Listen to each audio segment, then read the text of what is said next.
proper proportion and outlook. I once heard a shur from a Rav Eliezer Castillo, very big Talmid Chacham, living in Eli, student, Merkaz Rav Haramor. These chapters we can call total dependency of the house of Shaul on David. Why do we call this past chapter total dependency of the house of Shaul to David? On the first time, we all remember that Shaul cannot function without David. In the battlefield and at home. In the battlefield, David is doing what? He's becoming a star. Kol davar she'oseh maskil, he's matzliach. He's so successful. Every war, every difficult mission, he's there. What about at home? Every time Shaul is down, is feeling bad, who does he call? David, to play music and strengthen his spirit. And then at the same time, when his spirit is being strengthened, Shaul sees the greatness of David. Vashem imo. He comes to a conclusion that God is with him all the time. And there we saw, on 2 different occasions, 3 attempts for killing David. And which term was used? That he's aiming at David Vakir and the wall. We explained that maybe it's as if he's aiming at the wall, but trying to kill David. And Hashem is matzliach to allow David to evade each time. But the fact that he's aiming at the kir in a more deeper pnimiyut sense is that he's willing. I mean, what is a kir? The walls are supporting the ceiling. If there's no walls, there's no ceiling. The ceiling will collapse. What would happen, do you think, if Shaul would kill, God forbid, David? Everyone would know that he killed him. He would have no more home, no house, no leadership, no nothing. But you know what? Do you remember the statement of Shimshon? What was the last event with Shimshon in Sefer Shoftim? Destroyed both the pillars, the temple. He brought down this Colosseum together with what? 2,000 Plishtim. And together with who? With himself. Tamot nafshi plishtim. Let my... I don't remember. Look it up. Let myself die together with the plishtim. Why? Because I can't stand this anymore. The plishtim can no longer be ruling over me. I don't care if I lose my life. Do you realize maybe this is the meaning? What Shaul is saying, that he's aiming at David Ubakir and at the wall. I'm willing to do what? To knock down the house. The walls will collapse. The house will fall down. I don't care even if what? I'm going to be caught. I'm going to die. I just can't take it anymore. It's a weird situation. In other words, Shaul is totally dependent upon David, totally. Militarily, spiritually, mentally, inside his own house. But not only that, who took a liking? What did we just learn? Who took a liking to David? Yonatan. At the expense of what? That his father's going to find out in his chapter that Yonatan adores David. Now the house is collapsing. What did Shaul attempt to do to marry to David? Who did he want to marry? His oldest daughter, called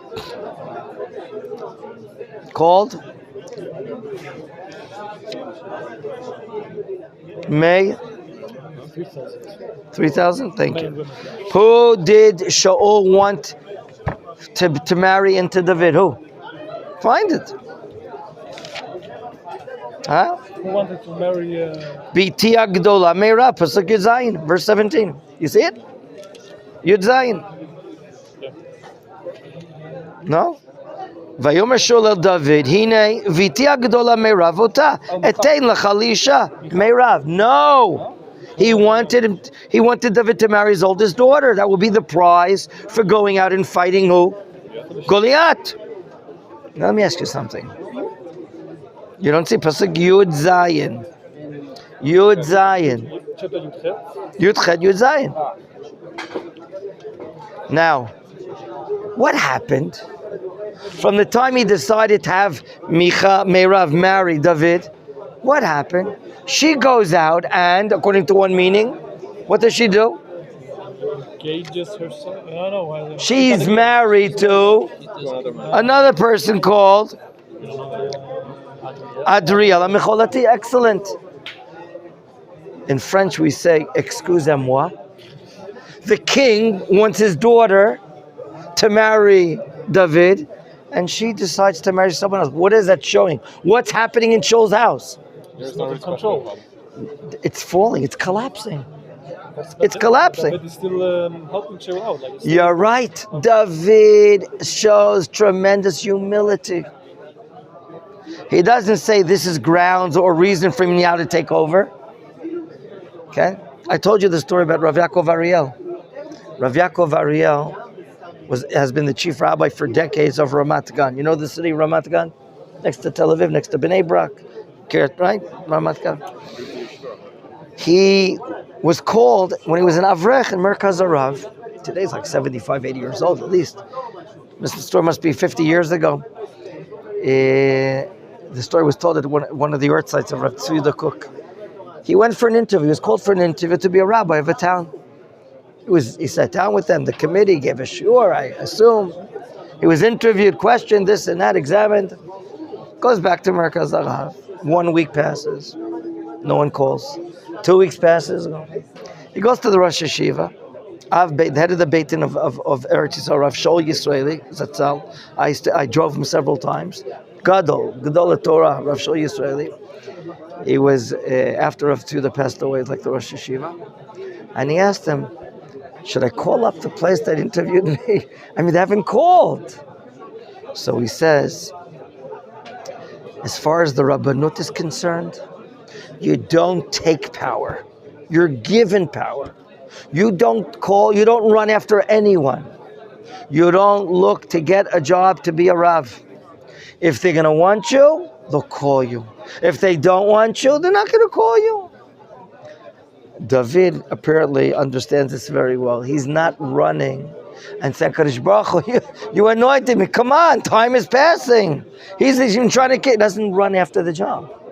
He's waiting with patience and humility until God will present him the job to be the king of Israel. This is what? Anava. Tremendous humility. After we see that the house is collapsing, that Meirav doesn't accept to marry David. She does what she wants and not what her father wants. We see that something that doesn't appear at all maybe in the Tanakh. That the second daughter called Michal, the second daughter called Michal, what does it say? Who loved who? Which pasuk?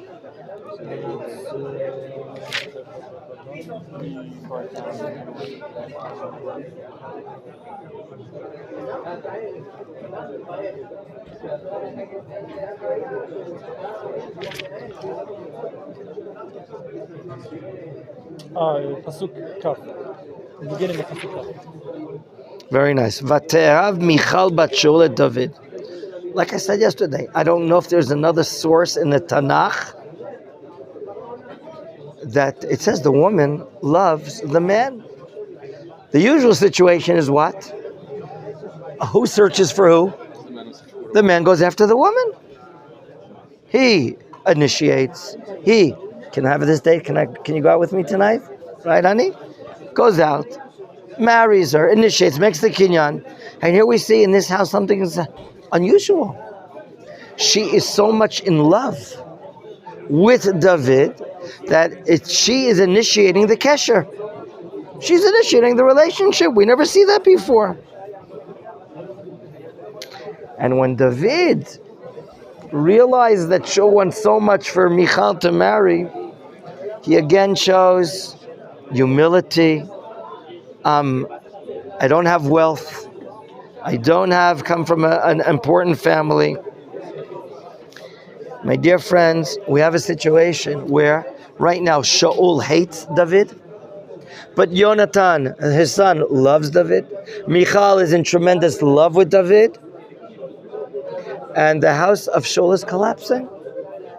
This is showing that the house of Shaul is totally dependent. Total dependency on David. That's what Rabbi Kashtiel explained here in this chapter. We see it so strongly. With this in mind, now let's begin b'vakasha, Perek Yutet. Perek Yutet. Vaydaber Shaul Yonatan beno vel kol avadav lahamit et David. V'Yonatan ben Shaul chafetz b'David ma'od. Shaul cannot even control his mouth. He cannot. His situation is that he tells his son, who he had wanted probably him to be the next king, he tells Aleph, his son, and Bet, he tells his closest advisors, that his plan is outwardly to go ahead and kill David. But the Tanakh tells us in a narrative way that Yonatan ben Shaul chafetz b'David mod. Not only does we saw, how do we learn? V'nafsho kshura b'nafsho, we learned in the former parak, right? The nefesh of Yonatan is so connected to the nefesh David. Because what does Yonatan see in David? Himself. All the great qualities, courage, humility, the love of God, the love of Israel, not looking for power. What does Yonatan do when he hears such a thing? That his Abba outwardly wants to kill him. Pasuk Bet. Vayaged Yonatan le David lemor. They meet. We know that David is living somewhere in the palace of Shaul. Mevakesh Shaul avi lamitecha. He gives him respect. He's my Abba. But you know what? You know what to do? He wants to kill you. V'ata, but now he shamer navaboker. V'yashavta baseter v'nachbeta. Why do you think the warning that Yonatan gives to David is to be careful in the morning? Certainly be careful the entire day. But why do you think he's adding the words dafka baboker? Now let me ask you something. we joked around before, what time is boker? Someone said boker is like 7 in the morning, which for other people it's already almost afternoon. When do you think boker is for David? Very early. How early? He gets up what? Midnight. He gets up midnight, the Gemara says. Right. Write some Tehillim, learn some Torah, maybe Tanya, right? But let's say until a certain time he's in bed. When could Shaul, God forbid, catch David unguarded? When do you think? When could he catch him unguarded? Huh?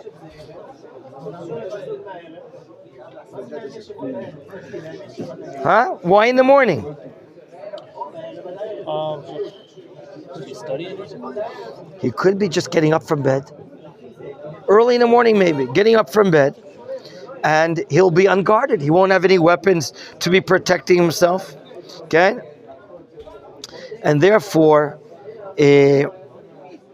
Yonatan is telling the person that he loves, that he adores, that he respects, that you have to be careful. You never know. He might come out of a hiding place and kill you. You must be dwelling in a hiding place yourself. And don't allow him to come at you. Pasuk Gimel. Vani, you know what I'm going to do? Eitzei v'amadeti liyad Davi basadeh. I know that my Abba does some gun practice in the morning, in the field. I know he does it every day. He goes out there. I'll be with him along his side. Okay? Asher ata sham. I know you're going to be there as well. Vani adaber bicha. What does he mean? Adaber bicha? What does the bicha mean here? Like with you? No, I'm not going to speak with you. Ani adaber bicha. About you. About you. For you. About you. No, licha is for you, bishvilcha. Here is bicha, about you. I'll speak about you. I'll raise the topic, elavi. This is a psychological tactic. Okay? Why in the field? Okay? He's in the field and not in the house. Maybe that's where he doesn't reveal what's going on. V'ra'iti ma v'garati lacha. V'garati lach. In other words, apparently, Shaul was used to going out during the day to this field, maybe going to tiyul, the Bar Benel says. It could be something standard, some fresh air, some morning exercise it could be. And I'm going to raise the subject of David. And if I raise the subject, I want to still see if he wants to kill you or not. Pasuk Daled. Okay? The event happens. It's the next morning. They're in the field. Vaidaber Yehonatan. Remember, ever since his love, his connection to David, the letter Hey was added as another level of Shem Hashem on him. Okay? Vaidaber Yehonatan be David Tov. Well, he says to us, David is quite a sharpshooter. He's a wonderful soldier. Something like that. He speaks something of the good character traits. El Shaul Aviv. What is the response of Shaul? Vayomer Elav, he says to him, Al Yechta Melech be'avdo beDavid. Don't what? May the king not sin. Be'avdo beDavid. He continues speaking, I'm sorry. Okay, he's saying, may the king, he's speaking about his father. May the king not sin to his servant David. David is your servant. He adores you. He's under you. He's succumbed to you. Ki lo chata lach. He's never sinned to you. V'chi masav tov lecha meod. Wow. So here we see that Yonatan is justifying that it can only be a wrong if his father wants to kill him. He doesn't deserve it. He's so special. He's so great. You would not sin, God forbid, to do this. Further, what is David done? Pasuk Vayasem et nafsho bechapo. This is a classic statement that's used in the Tanakh. Literal translation, he's placed his soul in the palm of his hand. Meaning he's done what? He's devoted himself. He's endangered his life time and time again, going out to war. Remember, the last time that Shaul was thinking of him marrying Michal was that hopefully he'll get out of the house. I can't stand him anymore. I hate him. It's as a tactic to get him out of the house, but also he's going to have to be a warrior.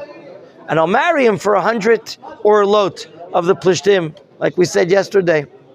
We said, if you're going to go out and kill these soldiers and collect what you're collecting, you're endangering your life. You're going to be raising the enmity, the hatred that the Plishtim have for you. They're likely to get him. That's exactly the willpower of Shaul. Look, he's given up his life for you. Vayachet Plishti. Today, the Plishtim are an enemy that's being hit so hard. Vayas Hashem, what has God done for David? It's God. God loves him. Chua gedola l'chol Yisrael. Ra'ita, you saw this. Vatismach, and you're happy. V'lama techta bedam naki. Lamite David chinam. God forbid, if you kill David, it's for no reason. Chinam, for nothing. Okay? When Shaul is told by his son, Ra'ita v'tismach. Does he mean that Shaul has been happy at the victories of David? No, absolutely. Meaning that's what should have happened. You should have been joyous at the military victories of David. And he says that God, look, Vayas Hashem Chua Gedola L'chol Yisrael.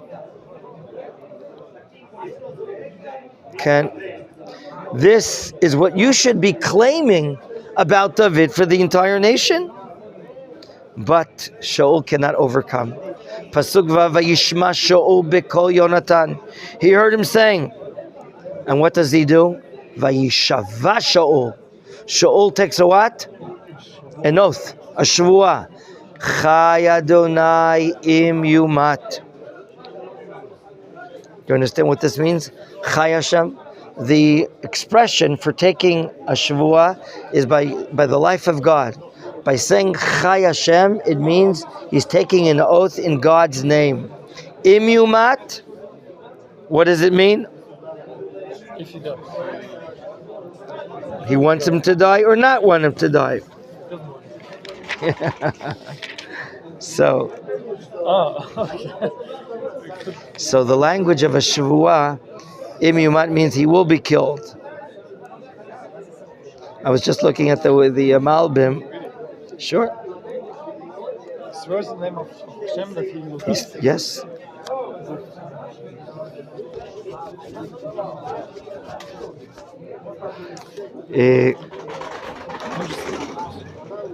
Meaning, maybe it means the opposite, that he's trying to overcome his Yetzer Hara by taking a Shavuah. He's trying to overtake his Yetzer Hara. I think the simple meaning is that he has no choice. He has to kill him. So how am I going to oppose my Yetzer Hara? I'm going to take an oath in God's name. That's what he's doing. The Gemara says that the tzaddikim, in order to overcome their Yetzer Hara, they take an oath to combat, to battle their Yetzer Hara. That's what the Sefer says, the Yalkut Shimoni says this on this pasuk. So right now, maybe he's trying to battle. He's listening to his son, and he's trying to battle his Yetzer Hara that he will not die. I'm taking an oath that he will not die. What happens? What happens? Pasuk Zayin. Vayikra Yonatan David. After this event, and they're separated, Yonatan calls David. Vayaged lo Yonatan et kol advarim ha'ela. He shares everything with him, the entire incident, how his father wants to do it, but he's now taking a shavuah. What happens in the meantime? Vayaveh Yonatan et David el Shaul. Vayi lefanav ke'etmol shilshom. After the shavuah, I think we can assume that Shaul falls down again, and therefore David is summoned. Who is the one bringing him? He has an accompaniment. He has Yonatan accompanying him. Maybe that's part of the strategy, that God forbid Shaul maybe not, he won't lift up a hand in front of his son to David. And it says here, Vayihi lefanav ke'etmol shilshom. Who is in front of who? Like yesterday, like 2 days ago? David is now in front of Shaul. Ke'etmol shilshom. Slicha. In whose eyes things look okay now? In the eyes of Yonatan, maybe. In the eyes of Yonatan, things look like they're okay. But we know the truth is, was yesterday the situation okay? Was 2 days the situation okay? David really doesn't have trust, assurance to sit in front of Shaul because of the prior attempts to kill him. Okay? And it's noticing, do you notice in this last pasuk how many times Yonatan's name is mentioned here? Not once and not twice, but even 3 times. Yonatan's name is mentioned 3 times. Rav Bachrach brings here. Wow. I've been successful to bring David and my father together. We call this wishful thinking. Shaul thinks, that Yonatan thinks the situation is okay. Ke'etmol shilshom. Things are okay. Things are just rosy. He's now sitting in front of my father like it was in the past. And Yonatan, because Yonatan loves David. He wants his father to respect him and adore him. Yonatan undressed himself of his of all his personal belongings that could be for royalty, we learned. Yonatan has total humility to David. Yonatan is giving up the kingdom. Just let David do it. And now, the encounter. Okay. In the meantime, a war breaks out. Pasuk Chet. Vatosef hamilchama lihiyot. There are more clashes. Remember, our chief enemy now in Sefer Shmuel is the Plishtim. Ever since we started learning at the beginning of the Sefer with the upcoming destruction of Mishkan Shiloh, and we see that we're leaving one period of prophet becoming the prophet being the leader and the upcoming kingdom, always, as we said before and several times, in Sefer Habakkuk, the Vilna Gaon says that the objective of the Plishtim is to stand up and oppose Jewish sovereignty in the land of Israel. And it seems here, there are clashes after clashes here during Shaul's time, and David is there. David is not afraid. What does he do? Vayetzei David, vayilachem ba'plishtim, vayachpe makah gedolah. He strikes them with a lot of fears. He's what a shooter. And what does he cause the Plishtim forces to do? Vayanusu mipanav. They flee from him. So what do we learn here?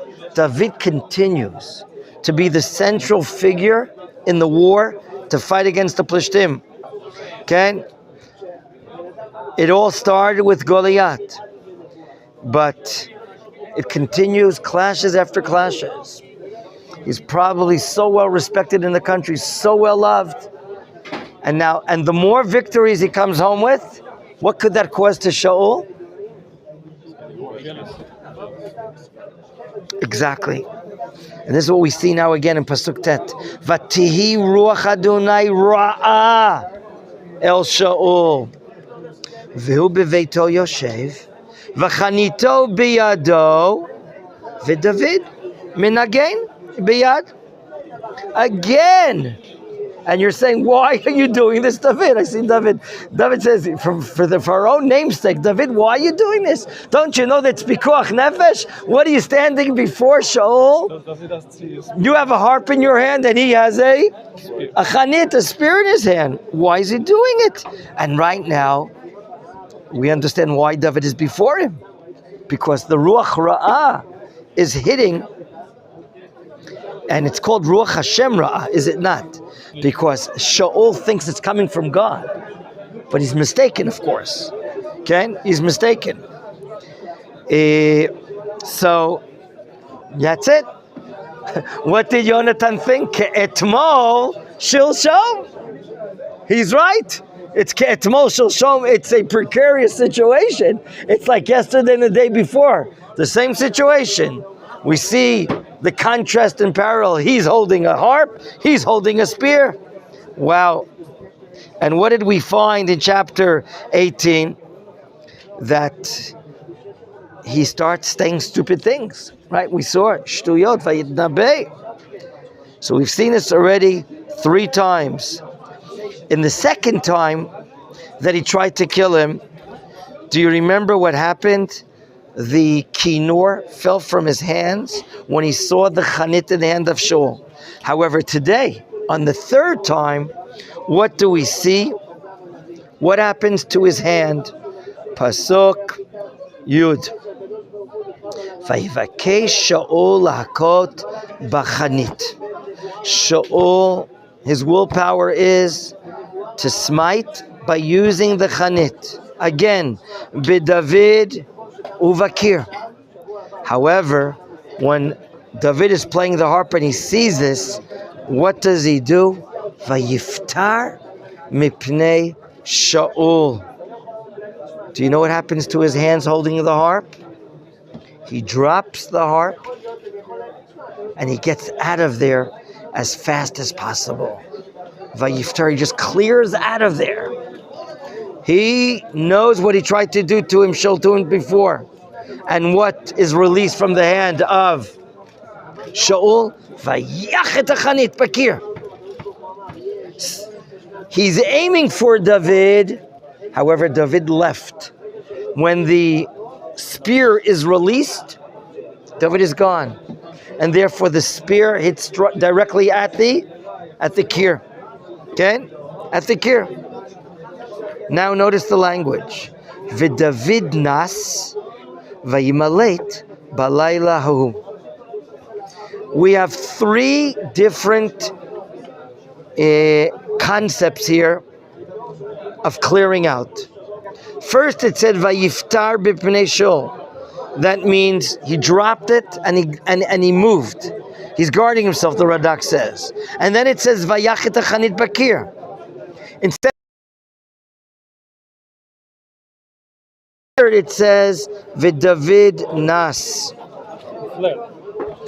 Why did he flee? Because it's clear to David that Shaul, unlike what he was told by Yonatan, Yonatan thought everything is okay. Okie dokie, come back. Like, etmol shoshom, we're okay. No. Once it's clarified in the mind, the Ralbag says that this is the will of Shaul to kill David, that the evil inside him is so great that he wants to wipe out the number one person in the country, he flees. He flees and he escapes at nighttime, which we all know. This is before Benjamin Franklin. There's no electricity outside, no lights outside, no light poles. So unless it's the middle of the Hebrew month and there's a lot of light coming from the Yareach, it's very hard to flee at nighttime. It's not like we have today. Okay? It's also good to hide during that time. It's what? It's also good to hide during that time. Oh, so that's an advantage. So, my dear friends, here it is. The third time Shaul attempts to kill David. It's now clarified. It's now clear. In spite of the fact that David is married to his daughter, in spite of the fact that Shaul took an oath, a shvuah in God's name, David nas vayimalet. That's the first words, and then the Malbim says there's a difference in the, what is the word to escape in modern day Hebrew? Livroach. Livroach. You've heard of it? But here, the word lanus is used. When do we see the word lanus in the Tanakh? When there's an enemy running after their enemy. That's when the Tanakh uses the word lanus. We see it amongst the Egyptians and so on and so forth over Israel. So if the danger is real, if the danger is imminent, then we use the word vayanus. Once he can get out of the area, vayimalet, which is like vayivrach. Now, the fact that the Tanakh shares with us that it's during the nighttime, the situation is difficult. Okay? I want to read to you a beginning of a parak. If you want, you can open it up in Tehillim Nun Tet. You know what? Open up Tehillim Nun Tet, please. Thank you. Nun Tet, chapter 59.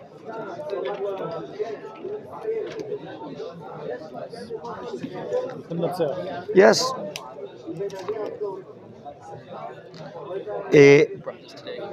Mazal Tov.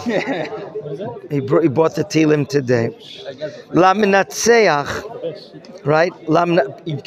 Again, Nuntet. Lamnatseach. It's a type of orchestra saying Tehillim together with others. Al tashchet le David michtam. Do not destroy David. Bishloach Shaul, when Shaul is sending, meaning to kill him. Vayishmeru et habayit lamito. And they preserve the house to kill him. When he knows that the house of Shaul is out to kill him, David prays, Hatzileini, rescue me. Me oivai Elohai. God, save me from my enemies. Mi mitkomimai, from those that are standing up against me. Tisagveini, elevate me. Hatzileini mi po'alei aven. Save me from those actors of crime. Ume anshei damim, and from the men of blood. Hoshi'eni, rescue me. Kihine, behold, David is opening up his heart to God to save him. Arvu linafshi. They are planning out. I should use the word. They are plotting out. You might have seen this word before when you're learning the section of Galut in Rav Weinstein's shir Mesechet Makot. Arvu linafshi. They are plotting against me. Yaguru alai azim. They're on me, fierce people. Lo pishi. I didn't commit a crime. Velo chatati, Hashem. Neither did I commit a sin. What does David do when he's in trouble? What does David do when he's in real danger? There's a pasuk that we recite in the Hallel from chapter 116, where David says the following. Maybe if you remember this from the Hallel, let's go to there. Tzara v'yagon emtza. Trouble and agony I find. Uv'shem Hashem ekra. But in the name of God, I call out. Ana Hashem, please God. Malta nafshi. Save my life. Save my soul. So right now, David is in trouble. Shaul tries a third attempt to kill him. And now David knows, I'm not going to come back. I'm getting out of here as fast as possible. He leaves the palace and he starts running home. Let's continue. Pasuk Yud Aleph, verse 11. Now let's see what his wife can do. Beautiful. They're giving them at the show. Isn't that nice? I got that for free. Some guy, this is his company. Can you believe his company made those? Oh, Hashem. Beautiful, right? Put your name and number in I there. need to. Okay. Pasuk Yud Aleph, use it well. Vayishlach Shaul malachim el Beit David l'shomer olamito baboker. Do you notice? That's exactly what he wrote in Tehillim. Look at verse 11, and we just saw in Tehillim. Bishloach Shaul sent messengers to watch over the house, to kill me. It's mamish here in Tehillim. Shaul sends out, I am assuming, in the morning. That's what it states here. He sends out a group of soldiers to surround the house of David. Now, who is his wife? Shaul's daughter. Vataged le David, Michal ishto lemor. She takes the initiative. Remember, she's the one that loves him. She's in love with him. She doesn't care that her father wants to kill him. She still loves him. She adores him. She idolizes him. We'll see how closely she idolizes him in a moment. And she cannot take sides with her father here, even though it's her father. Is there a mitzvah, by the way, to honor your father when he wants to kill David? Yes or no? Yes. No. If your father wants to do an Aveirah, you don't identify with the father that wants to sin in murder. He wants to kill, unjustified wise, to kill David. You can. So if you would think that is she torn here between two mitzvot, Aleph, kabedet Abba, to honor Abba. On the other hand, kabedet my husband, to honor my husband. I don't think she has a dilemma whatsoever. It's clear to her father's sick. He's mishuga. He's crazy the way he's acting. He can't even control himself. You know, my father's so God-fearing, so great, and he took an oath in God's name not to touch David. He can't even stand by it. How does she act? She sees who's outside the window. She sees her father's guards outside there. So she says to David, Leimor, Michal Ishto says, she's acting as a wife. She's Ishto, the wife. She loves him. She cares for him. Usually it's the opposite. You sign on the ketubah to provide all the needs of your wife, to clothe her, to provide for her, all her needs. Here, she's the Ishto. She's his wife. She's caring for him. She's providing for him. And she warns him, it's still nighttime. If you don't save or rescue your soul tonight, tomorrow you're gone. Finito de la comedia. You're gone. You're going to be dead. Gentlemen, why is she convinced? Hasn't David been so successful every time against the Plishtim? Why is she so convinced?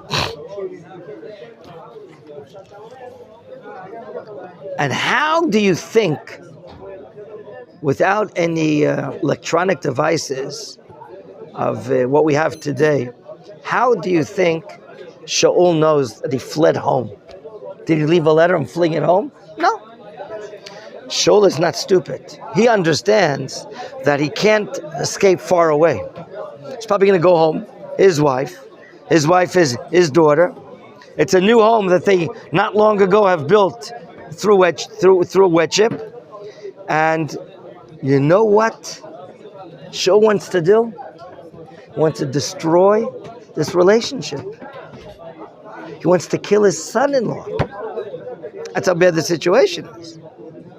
By the way, Rabbi mentions this is the first time in the Tanakh that the term Beit David is mentioned. We'll hear about it a lot afterwards. The house of David, the lineage, Shlomo Melech, the grandson, the great. But this could be the first time in Tanakh Beit David is mentioned, and in a sad reason, a sad way. Okay? Later on, in a glorious way, we'll hear about the throne of the house of David. Okay, and we'll hear about the house of David and dwellers of Yerushalayim. Now, how can David, their first year of marriage, how can he, what are you supposed to do when you have a new wife in marriage? To make her happy, to dress her, to bring her good food. Okay? This morning, I know my wife is working hard, and I had some time in the morning. I made her a salad. I called her, I said, dear, in the fridge, I made a salat yirakot b'shvil. Okay?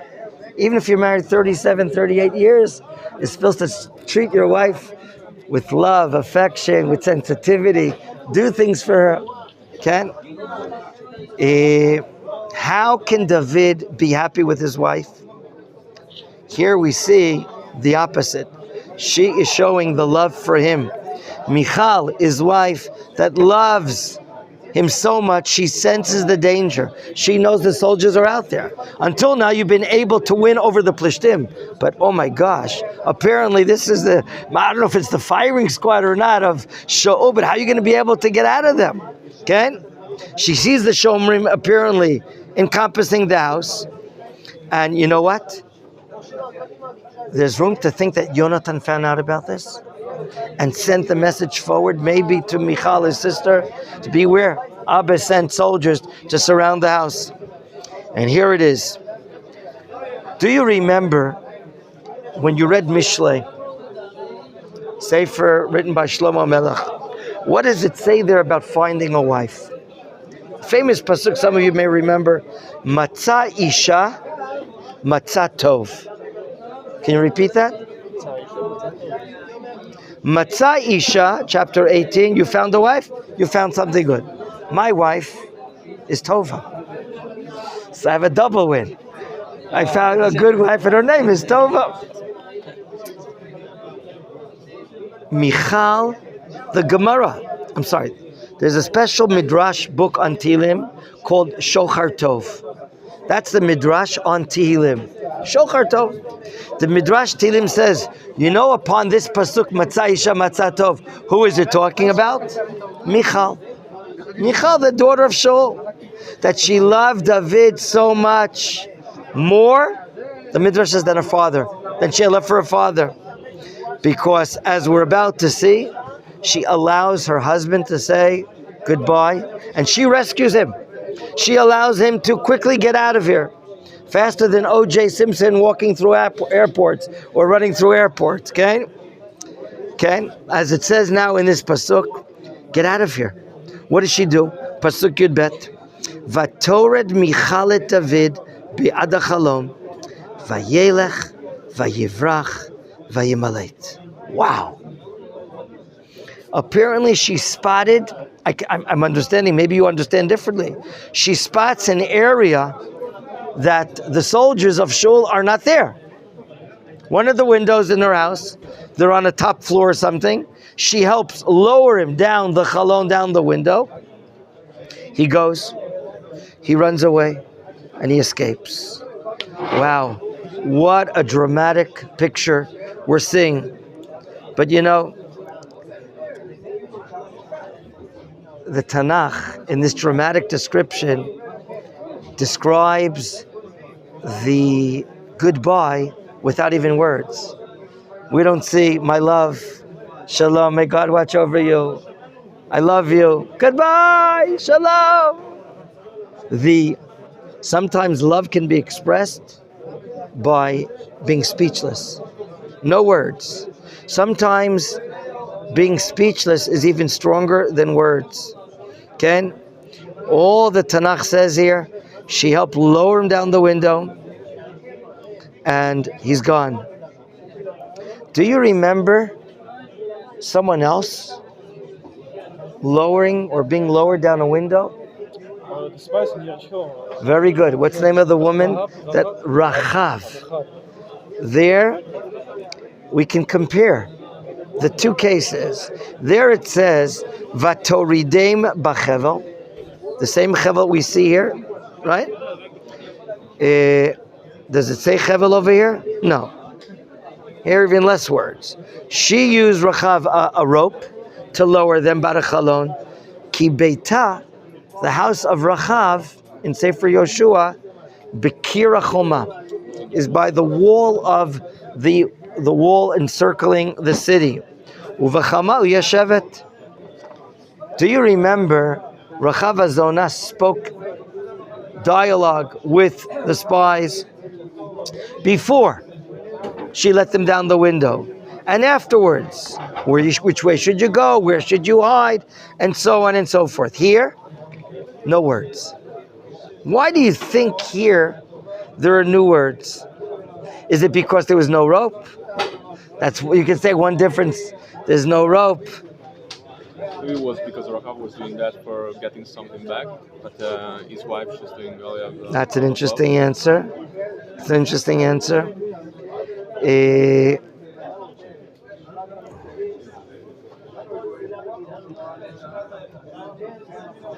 You're right that Chazal said regarding the rope that Rachav Azona allowed the spies to go. How many spies we're talking about? 2 spies to go down there. The 2 Meraglim. The Talmud says in the Midrash Rabbah that 8 prophets were Kohanim that came out of the lineage of Rachav Azona. Neriah, Baruch, Sraya, Machsaya, Yirmiyahu is a result of Rachav Azona that did Gior and married Yoshua ben Nun, Chilkiah, Chanamel, and Shalom. Wow. This Chevel, it starts with the letter Chet. I don't know if it's related to that Rachav used. She merited the children of Yirmiyahu and Navi and them. Maybe it could be that it's so dramatic, it's wordless. She's basically saying goodbye. And to prove how much she loves him, not only saving his life, wow, but look at Pasuk Yud Bet, Yud Gimel. What does she do? Well, this will end today's shiur. Vatikach michal et hatrafim. Some of you are afraid to use this word trafim because it reminds you of the idolatry that who stole from who? Rachel stole it from Lavan. No. Trafim here is a dummy. She built a doll.